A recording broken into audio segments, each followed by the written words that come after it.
Испытано на себе. Друзья, мы рады приветствовать вас на канале Якутия-24. В эфире передача «Испытано на себе». И сейчас, я думаю, уже по антуражу, который вокруг меня, вы поняли, что сегодня у нас пойдет разговор о массаже. Рядом со мной Ислам, это мастер массажа. Да, Ислам, приветствую. Привет, О каком массаже мы сегодня будем говорить?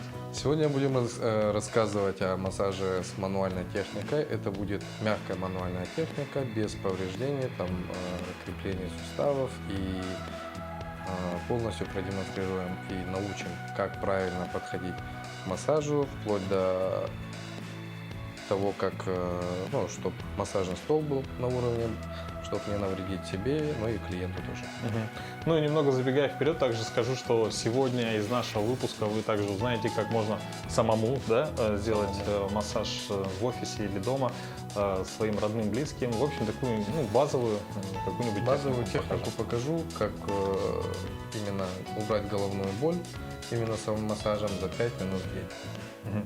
Ну, прежде чем мы начнем, вообще можешь вкратце рассказать, что такое мануальный, в том числе массаж, что он делает? Мануальная техника – это работа с опорно-двигательной системой. Мы, прежде чем приступить к мануальной, ошибка многих прям мануальных терапевтов, я считаю, это, конечно, не прям истина, но считаю то, что нужно прогреть мышцы спины обязательно, очень хорошенько прогреть, на это мы тратим около 30 минут.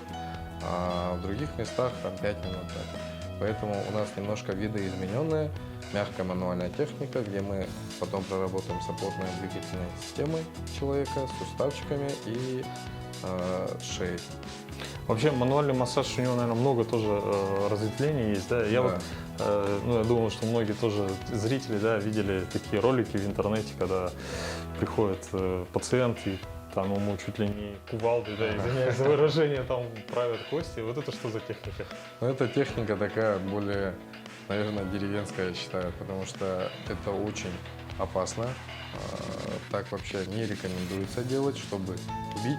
Там можно травмировать остистые отростки позвоночника, либо навредить суставам и мышцам, связкам. Прежде чем мы перешли к съемке, Ислам рассказывал про сам, я думаю, многих интересует хруст, откуда он появляется? Хруст появляется, это сам сустав и крепление его. Если сверху уплотненные мышцы спазмированы, сустав он не двигается, и сама смазка, синовиальная жидкость, она потихонечку стекает вниз, образуя там пузырьки воздуха, грубо говоря, И когда мы воздействуем на мышцы и на сам сустав, когда оттягиваем его, появляется маленький зазорчик, откуда выскакивает сам воздух, и происходит щелчок. То есть это, в принципе, получается, грубо говоря, развоздушивание системы происходит. Вот так вот, если... Это простыми словами, без всяких научных терминов. Сама кушетка, она чем-то отличается от обычной больничной кушетки? Больничная кушетка, она низкая, а сами кушетки мы специально на заказ подбираем под массажистов своих, чтобы было все по росту и чтобы массажисту было удобно. Если он будет слишком низкий, будем напрягать спину, допустим, с изгибом, если работать, сутулость появится. А если он будет слишком высокий, мы не сможем надавить на человека. И также при массаже у нас будет напрягаться верхняя часть тела, это плечевой сустав. Триггерные точки забьются, и массажист в скором времени не сможет нормально работать. Поэтому каждая кушетка подбирается под рост. Вкратце, секретики такие. Берем кулачок, встаем ровно. Если эта кушетка не моя, это других массажистов. Если кушетка не достает до кулака, то это уже не по вашему стандарту. Тут получается у нас два массажиста чуть пониже, чем я, поэтому для них это ровно. Для меня она низкая немножко. Но мы сегодня будем работать на этом. Ну что, это была небольшая вводная информация. Сейчас мы уже непосредственно перейдем к практике. Ислам, что нам сейчас предстоит сделать? Сейчас мы сделаем массаж тела, узнаем, где у вас проблемные места есть, спазмы, мы их снимем. Потом потихонечку перейдем к мануальной технике. И подскажу, как это правильно сделать. приемы, и вы потом сразу сможете на мне или на ком-то еще испытать. Отлично. Хорошо, ну давайте начнем. Сейчас мне предстоит разместиться на кушетке. Так, ну что, друзья, теперь я уже нахожусь на кушетке, и мы переходим к практической части. Ислам, с чего начнем? Мы сначала начнем с анализа вашего тела, как равномерно или неравномерно устроена ваша поясница, посмотрим спазмы мышц спины и потом начнем уже работать. Так, ну для начала, для всех массажистов тоже очень хороший лайфхак. Берем ножки, сравниваем, и тут у него видим то, что правая нога короче. Серьезно? Да, вот, видно же, да? Если так взять, вот, правая ножка короче, это говорит о том, что у нас спазмы ягодичной мышцы. Ягодичная мышца – это самая большая мышца на теле человека. Тут около 9 мышц. Большая ягодичная, средняя, малая ягодичная, грушевидная мышца идет. Но мы, если буду рассказывать, это очень долго. Поэтому мы пальпаторно проверяем спазмы, смотрим, потом… Ага. Вот это то, что одна нога короче, другой, это можно исправить. Да, это все можно исправить, но чтобы его исправить, нужно ЛФК заниматься, лечебно-физический комплекс, а потом массаж и потихонечку зарядочку по утрам делать. Так, проверяем. На пояснице есть ямочки, либо по этим ямочкам. У крупных людей чаще не бывает этих ямочек, поэтому щупаем подвздошную кость, щупаем, но у него тут ямочки видны, поэтому ставим на эти ямочки пальцы и видим то, что правая сторона чуть выше. Вот. За счет этого у него нога правая чуть короче, из-за того, что правая сторона уходит вверх. Дальше проверяем поясничные мышцы. Поясничные мышцы у него тут больше спазмов. Чуть дальше, если смотреть, тут есть квадратная мышца, она проходит тут, она крепится к 12-му ребру и к подвздошной кости. Часто бывает, когда мы неправильно сидим, либо если сквозняк продует, либо тяжести подняли неправильно, упали, то же самое, она бывает резко схватывает самая вредная мышца на теле человека, из-за чего у нас часто болит поясница. Она может пережать нервные корешки и отсюда уже через седалищный нерв стрелять там по ногам или вверх, но чаще всего по ногам. Поэтому пальпаторно проверяем, у него тут с правой стороны спазма побольше, проверяем квадратную мышцу, сразу спрашиваем, болит, не болит. Так, не сильно. Не сильно, да? Тут у нас есть болевая. Что-то есть такое. Посмотрели, определили то, что тут с правой стороны выше и ниже. Теперь переходим к грудному отделу. Чаще всего, если тут идет спазм, чтобы тело человека балансировало, у нас этот спазм переходит на противоположную сторону. Поэтому смотрим тут. Соединяем, у него левое плечо чуть выше, левая сторона чуть выше. Выше, поэтому проработав вот эту зону, мы больше времени потом будем уделять грудному отделу с левой стороны. Посильнее, пожестче работаем. Болит? Угу. Лопаточки проверяем. Тут есть триггерные точки. Иногда боль может отдавать, когда нажимаем на середину лопатки, боль может отдавать до локтей, либо до пальцев. Если не имеет рука, часто жалуются то, что пальцы не имеют или какие-то болевые ощущения идут, то мы должны проработать с паравертебральными мышцами грудного отдела. Тут 6, 7, 9 позвонки. Оттуда идет нерв, он уходит до пальцев. Вот. Мы должны проработать, чтобы рука меньше имела и болевых ощущений не было. Прорабатываем, потом переходим непосредственно к шее. Прорабатываем шею также массажем. смотрим, где у нас есть функциональные блоки. И потом уже, когда все размяли спину, мы переходим к мягкой мануальной технике. Узнал сегодня, что у меня одна нога короче другой. Вообще, за сколько, например, сколько времени может потребоваться, чтобы как бы все в норму привести?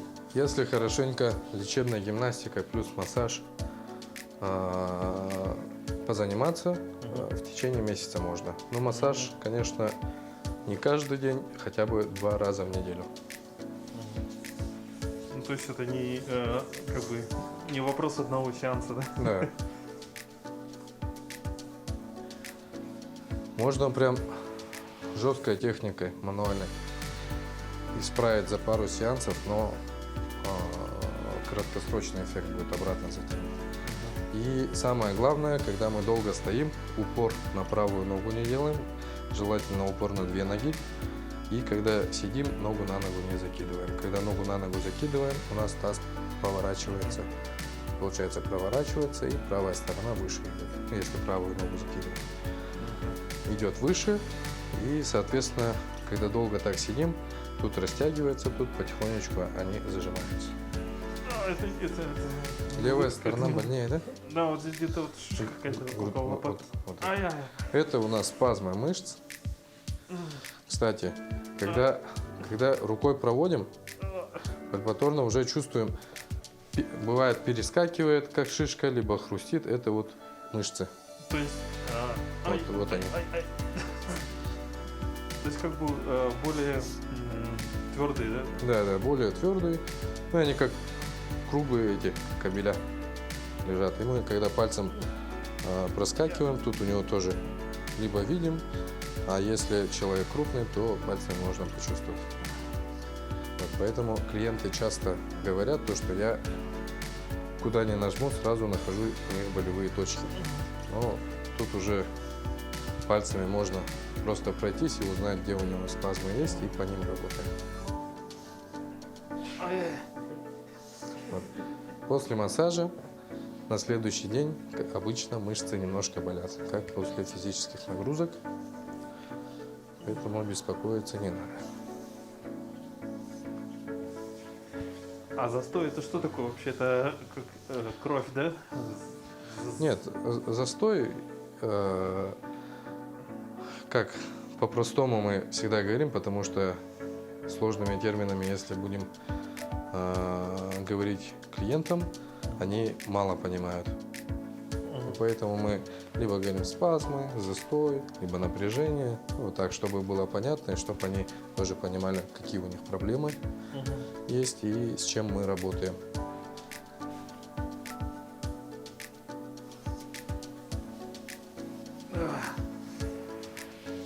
Боль в руку отдает?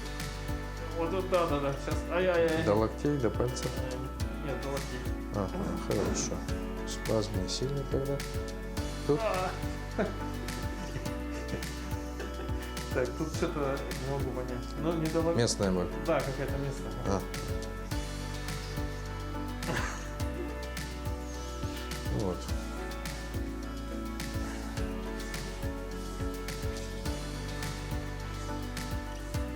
Иногда бывают слезы, крики, маты. У нас еще неплохо, да? Я держусь. Да, еще нормально.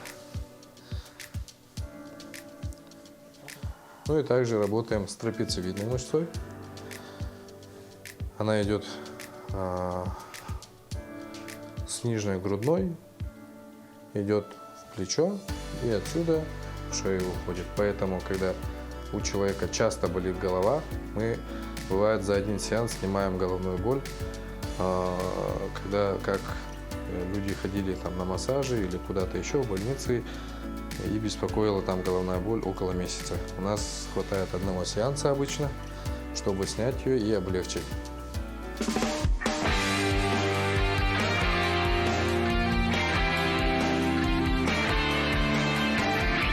Испытано на себе.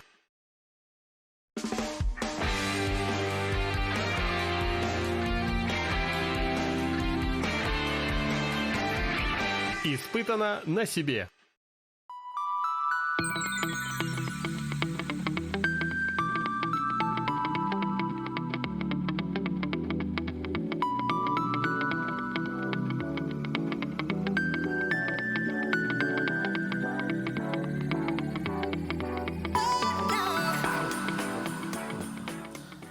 Бывает 3 вида боли распространенные. Это мигрени, пульсирующая боль, ну и тупая боль, когда болит либо одна часть, либо затылок. Вот. Если массировать шею, то от этих болей можно избавиться надолго. Чаще всего происходит из-за уплотнения мышц, сосуды кровеносные, все это зажимается, и кровь не может равномерно поступать в голову. То есть тут уже останавливается, поэтому из-за нехватки кислорода, крови, нужных компонентов у нас потихонечку начинает болеть голова в виде мигрени, либо пульсирующей боли. Часто думают, что это давление скачет. Кстати, вот там, где вот по этой нижней части, там практически везде болит. Это не очень хорошо, да? Да, это не очень хорошо, спазмы. Но у вас работа такая. Если на улице, допустим, съемки, не всегда вы шею прикрываете, да? И бывает то, что надо для хорошего кадра снять верхнюю одежду, вот, куртку. И так, говорить, хватает там 50 минут, 5-10 минут, чтобы застудить шею. Вот оттуда. Бывает тупая боль, это вот уже нервные окончания тоже зажимаются. И отсюда уже импульсы идут в голову. Либо сюда, если сильный остеохондроз шеи и зажимы, получается, мышц, то боль может идти прямо до глаз или до зубов проходить. У вас, допустим, дальше не идет боль, поэтому у вас такого сильного остеохондроза нет, чисто надо поработать с мышцами, и тогда все пройдет.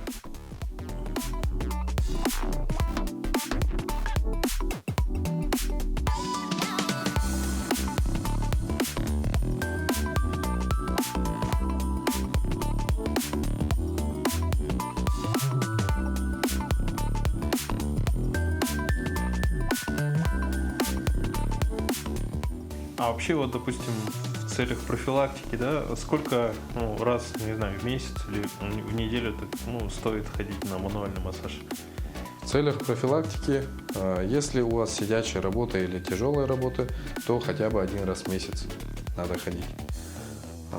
Есть спортсмены, которые ходят 1 раз в 2 недели, есть офисные клерки, преподаватели, очень много к нам ходят, преподаватели там, в школах, вузах, которые работают, они приходят, как правило, 1-2 раза в 2 недели. Потому что тоже сидячая работа, спина у всех затекает, болит, снимаем отеки, болевые симптомы все снимаем, и они целую неделю могут работать на ура, с хорошим настроением. Есть у нас рестораны, доставки еды, кто нас заказывает именно, мы к ним ходим, делаем массаж сотрудникам, и начальство у них заметило то, что после массажа они около 5-6 дней вообще работают прям как роботы. Очень много работают, у всех хорошее настроение, но на 6-7 день у них настроение падает. Потом снова нас вызывают, мы приезжаем, делаем массаж, и вот так у них работа намного лучше идет и выработка намного больше.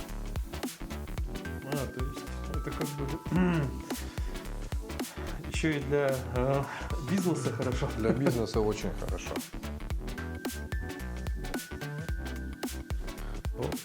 Промяли мы мышцы спины. Такую короткую версию сделал.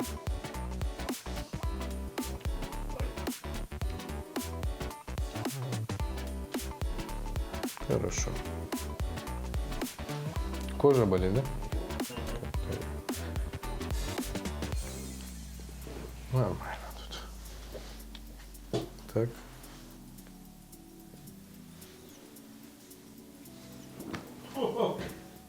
Вдох, выдох. Хорошо.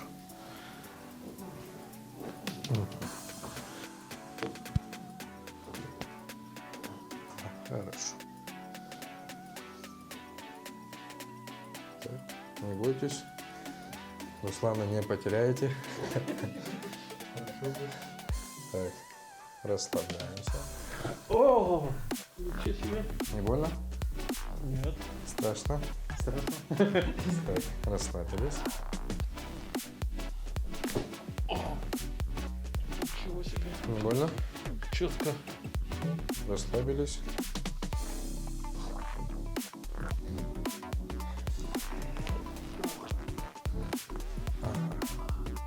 Массажи шеи нашего, и после таких манипуляций легких часто замечают клиенты улучшение зрения, контрастность лучше становится, и головная боль проходит. Теперь смотрим ноги. Еще есть с чем работать, но чуть поменьше уже стало. Видно, да? Чуть меньше стало, но есть с чем поработать. Я сейчас потихонечку, долго, наверное, буду, разрабатываю свою именно гимнастику по работе с позвоночником, чтобы улучшить осанку, также чтобы именно перекосы таза убирать, потому что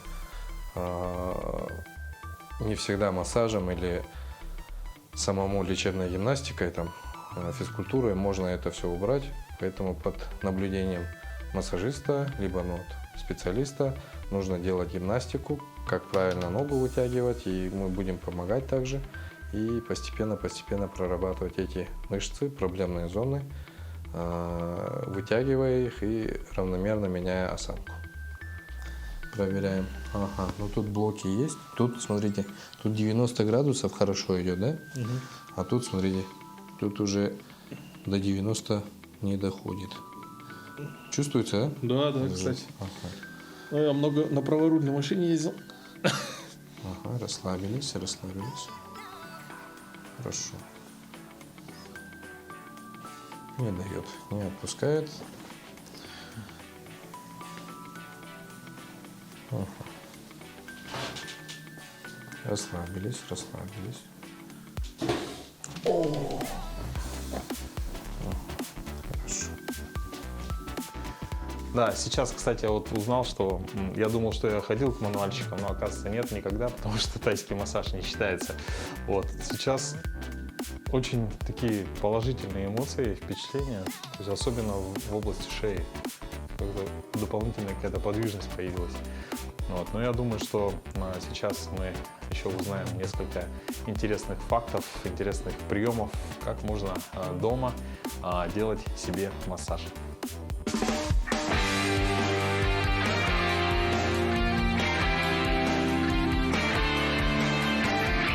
Испытано на себе.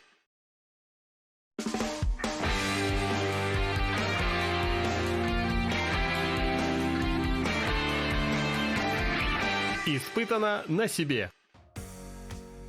Так, сама массаж шеи, она делается большими пальцами и 3 пальцами рук.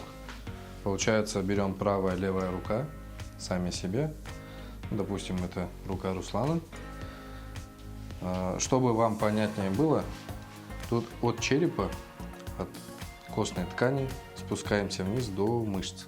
Вот тут есть парные мышцы, идут трапециевидные мышцы. Мы должны проработать именно их. Поэтому, чтобы вам понятнее было, спускаемся, находим сюда, дальше не уходим, там дальше уже артерии, все это идет. Поэтому чуть-чуть поаккуратнее. Берем пальцами, находим мышцы и работаем по ним большими пальцами. Как вам, Руслан? Угу. Болит? Да. Вот. Невольно закрывается один глаз даже. Работаем. Также идем вдоль основания черепа по мышцам до 2-го позвонка. Делается это так. Тут помассировали, перешли, тут помассировали, чуть перешли, тут помассировали. С легкими переходами вдоль основания черепа до позвоночника. Позвоночник мы не трогаем вообще. Так, проработали мышцы. Потом берем, попробуйте. Попробуем. Ага. Вот от костной ткани чуть-чуть спустились, нашли мышцы. Прекрасно. А обязательно должно быть как бы болевое ощущение, да? Или если, допустим, делать это регулярно, то боли будет меньше и меньше? Да, боли будут намного меньше, и доводим до того, чтобы боли вообще не было, чтобы боли прекратились. Угу. Ага. Все, понял. Легким массажем, потом берем одну руку и щупаем позвоночник себе. От позвоночника чуть-чуть 1,5 сантиметра немножко отступаем и начинаем массировать Это в сторону, да? мышцы с натяжкой на себя. Ниже надо спускаться, да? Не надо. А, вот только здесь. Да, только тут можете проработать. Также противоположной рукой, правой рукой, в противоположную сторону. Но мышца ощущается пальцами, как будто как вот... Перекатывает. чуть-чуть, да, перекатывается. Как струны. Мгм. Ага. Вот массируем примерно таким образом. Находим позвоночник, от позвоночника отступаем. Напоминаем, Ух ты! позвоночник мы не трогаем совсем. Вот по этим мышцам работаем. Работали. Также противоположную мышцу, это уже правой рукой. Вот эту зону поработали. Дальше не уходим, там уже, вот как говорил, артерии, сонная артерия. То есть наша цель только мышцы. Да, наша цель только мышцы. Когда мы смягчим эти мышцы, поток крови будет легче идти в голову. Почему зрение улучшилось? Потому что есть троичный нерв, который отвечает за зрение. Мы туда запустили, получается, кровь, ну не туда, именно в голову запустили кровь, и он тоже, мягко говоря, начал нормально дышать. Желательно это делать вечером, после работы, после ужина, там, перед телевизором. Минут 7-10 поработали с шеей, потом идем спать. Почему вечером? Потому что если утром мы сделаем, то надо идти на работу, то же самое целый день сидеть, напрягаться, там нервы, всякие эти стрессы испытываем. Холодно на улице, тем более, да, можно застудить, можно перенапрячь мышцы, и эффекта такого не будет. Поэтому спереди и сзади шею желательно после работы, после ужина, вечером, перед сном. Так, друзья, ну а сейчас мы перейдем к одной, я думаю, интересной теме. Тоже, думаю, вы многие видели это в роликах, когда там родные, близкие друг другу, да, там, хрустят. Ну, в общем, когда просят прохрустеть спину, сейчас мы узнаем, как это сделать правильно в домашних условиях. Ну, прежде чем как приступить к хрустам, лучше, конечно, проработать мышцы спины, мышцы шеи, немножко разогреть, потом только уже делать. Сейчас продемонстрируем, но он высокий, поэтому стоя я не смогу. Можно как стоя, так и сидя. Сейчас вряд ли у меня будет хруст, но мне, чтобы понять, как это потом дома прийти и, допустим, удивить своих родных, то есть сейчас Ислам покажет на мне, а потом я попробую сделать на нем. Так, берем руки за затылок, в замок. Замок обхватываем. Можно, если человек большой, можно хватать за кисти. А так у меня хватает, допустим, длины рук, чтобы обхватить его руки. Ага, в этом положении просим человека отвести локти вперед. Вперед, подбородок чуть-чуть. посильнее, да? Так, нормально. Подбородок чуть выше. И в этот момент чуть-чуть приподнимая, одновременно приподнимая, толкаем грудью. Ага. Так. Ну, у него уже мы проработали позвоночник, поэтому не хрустнет. Так, ну что, сейчас попробую я уже на практике хрустнуть, прохрустить Ислама. Итак, Ислам готов. Получается, руки сзади на замок. Обхватываем. Теперь грудью. Упрись ко мне. Ага. Да. И теперь, когда приподнимаешь... должен вперед сделать, да? Да. Ты немножко назад. Меня сам тоже шаг назад сделай одной ногой. Я? Вот так. Ага. Так, и потом... Так. Подожди-ка, а ты локти уже сделал? Давай еще повторим. Если стоя, я же не сказал стоя, да? Допустим. Как Да. Ага. Делаешь. Ну как? Взял, да? И получается одной ногой только шаг назад. И потом, когда вытягиваешь, не руки тянешь, да? А больше, ну как, вперед и грудью. Давай. Это получается, вот взяли, да? Потом шаг назад делаю, вот упор на ноги, и она тоже чуть в мою сторону упала. В этот момент я поднимаю грудь, то есть, ну, руки работают и грудь. Вот поэтому я давлю грудью, то же самое, как рукой даю. Тут получается грудью, а руки Ага. Так, ладно.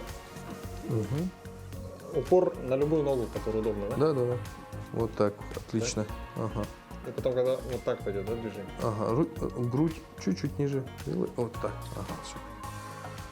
Так, все, готов? Ага. Раз, два, три. Ох, отлично. О, да ну, Слышал, да? Да, я Прям слышал. до шеи. Так, ну что, друзья, я думаю, что этот выпуск испытан на себе. Вот по правде можно назвать, что я испытал на себе вот, чудодейственный мануальный массаж. Получается, что я никогда, оказывается, к мануальщикам не ходил раньше. Незабываемые, непередаваемые эмоции. Поэтому я думаю, что также и вы узнали много интересного дома, да, в том числе вы можете делать упражнения, делать массаж своим родным, близким и также себе. Хотелось бы поблагодарить за содействие салон «Массаж ИКТ». Ислам, лично тебя поблагодарить. Спасибо большое. Спасибо большое, друзья. Ну что, будьте здоровы, следите за собой и долго не засиживайтесь. Старайтесь побольше двигаться. До новых Занимайтесь встреч. гимнастикой, занимайтесь собой и ходите на массаж. Все, всем пока. Прошу прощения, что перебил. Нет, все нормально. До новых встреч, друзья. Всё, пока-пока. Пока.